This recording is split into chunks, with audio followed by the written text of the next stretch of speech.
ఎలలేని ప్రేమలలో చేయాలని ఆశిస్తారు,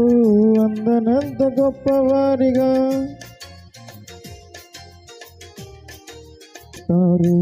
ఎలలేని ప్రేమలలో చేయాలని ఆశిస్తారు, అందనంత గొప్పవారిగా ఉంటే వారు కాగలరు అధిపతులుగా. దయ లేకపోతే ఇలలో బ్రతుకుట జరుగునా, నీ సిలువ నీడలోనే నన్ను దాచి ఉంచావని,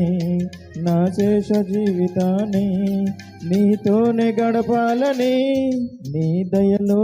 నేనున్నా ఇంతకాలం, నీ కృపలో దాచినావు గతకాలం, నీ దయలో